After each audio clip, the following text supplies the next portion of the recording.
ಮಸಾಲೆಗೆ ಸ್ವಲ್ಪ ಶುಂಠಿ ಬೆಳ್ಳುಳ್ಳಿ ಪೇಸ್ಟು, ಚಕ್ಕೆ, ಲವಂಗ, ಹಸಿರು ಮೆಣಸಿನ್ಕಾಯಿ, ಕೊತ್ತಂಬರಿ ಸೊಪ್ಪು, ಪುದೀನ. ಹಸಿರು ಮೆಣಸಿನ್ಕಾಯಿ ಸ್ವಲ್ಪ ತೊಗೊಳ್ಳಿ. ಈಗ ಆಲ್ರೆಡಿ ಚಿಕನ್ನಿಗೆ ಮಿಕ್ಸ್ ಮಾಡೋದಕ್ಕೆ ಸ್ವಲ್ಪ ಖಾರದ ಪುಡಿ ಹಾಕಿರ್ತೀವಿ. ನಿಮಗೆ ತುಂಬ ಸ್ಪೈಸಿ ಬೇಕು ಅಂತಲೇ ನೀವು ಸ್ವಲ್ಪ ಎಕ್ಸ್ಟ್ರಾ ಹಾಕೋಬೋದು. ಟೊಮ್ಯಾಟೊ ಮತ್ತು ಈರುಳ್ಳಿ. ಸೊ ಬಾಣಲಿಗೆ ಸ್ವಲ್ಪ ಎಣ್ಣೆ ಹಾಕ್ಕೊಳ್ಳಿ.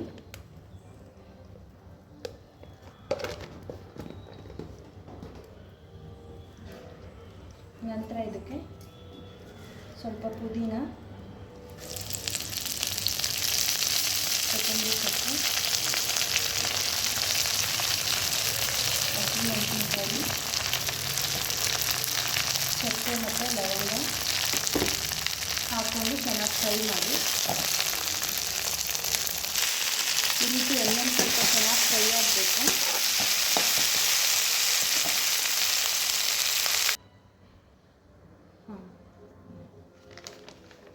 ನಂತರ ಕುಕ್ಕರ್ ಇಟ್ಬಿಟ್ಟು ಒಗ್ಗರಣೆಗೆ ಎಣ್ಣೆ ಹಾಕ್ಕೊಳ್ಳಿ.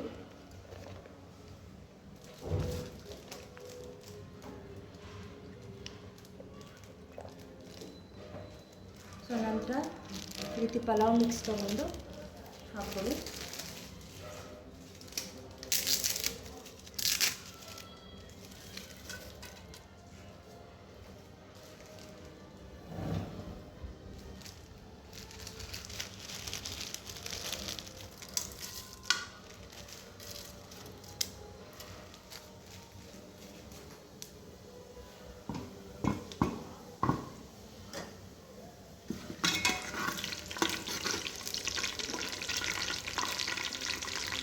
ನಂತರ ಅದಕ್ಕೆ ಶುಂಠಿ ಬೆಳ್ಳುಳ್ಳಿ ಪೇಸ್ಟು,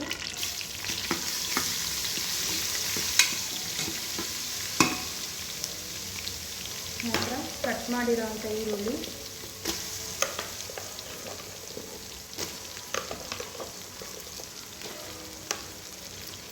ಹಾಕೊಂಡು ಚೆನ್ನಾಗಿ ಫ್ರೈ ಮಾಡಿ. ಈರುಳ್ಳಿ ಚೆನ್ನಾಗಿ ಫ್ರೈ ಆಗಿ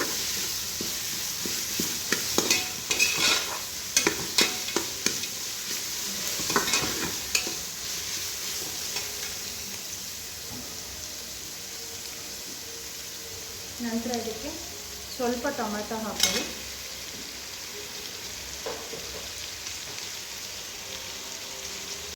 ನಂತರ ಕುಕ್ಕರಿಗೆ ಸ್ವಲ್ಪ ಎಣ್ಣೆ ಹಾಕ್ಕೊಂಡು ಈರುಳ್ಳಿ, ಟೊಮೆಟೊ, ಶುಂಠಿ ಬೆಳ್ಳುಳ್ಳಿ ಪೇಸ್ಟು, ಪಲಾವ್ ಮಿಕ್ಸ್ ಹಾಕ್ಕೊಂಡು ಚೆನ್ನಾಗಿ ಫ್ರೈ ಮಾಡ್ಕೊಳ್ಳಿ.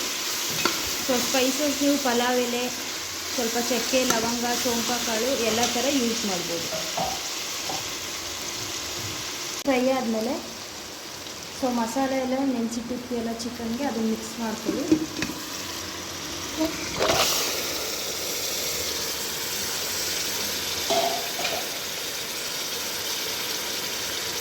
ಚಿಕನ್ ಹಾಕಿದ್ಮೇಲೆ ಆಯಿಲಲ್ಲಿ ಸ್ವಲ್ಪ ಚೆನ್ನಾಗಿ ಫ್ರೈ ಮಾಡ್ಕೊಳ್ಳಿ.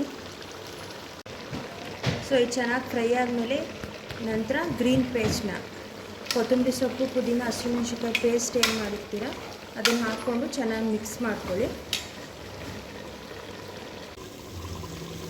ನಾನು 2 kg ಚಿಕನ್ ತೊಗೊಂಡಿದ್ದೀನಿ. ಸೊ ಅದಕ್ಕೆ ಈಗ 5 ಲೋಟ ಅಕ್ಕಿ ನೆನೆಸಿ ನೀಟಾಗಿ ತೊಳ್ಕೊಳ್ಳಿ. ಸ್ವಲ್ಪ ನೀರಿದ್ದಾಗಲೇ ಅದಕ್ಕೊಂದು 2 ಸ್ಪೂನ್ ಎಣ್ಣೆ ಹಾಕ್ಬಿಟ್ಟು ಕಲಸಿಟ್ಕೊಳ್ಳಿ. ಸೊ ಈ ರೀತಿ ನೀವು ಮಾಡೋದ್ರಿಂದ ನಿಮಗೆ ರೈಸು ಮೆತ್ತಗಾಗೋದಿಲ್ಲ, ಉಡಿ ಬರುತ್ತೆ. ಓಕೆ, ಸೊ ನಾನು 5 ಲೋಟ ಅಕ್ಕಿ ತೊಗೊಂಡಿರೋದ್ರಿಂದ 10 ಲೋಟ ನೀರನ್ನ ಹಾಕ್ತಾಯಿದ್ದೀನಿ.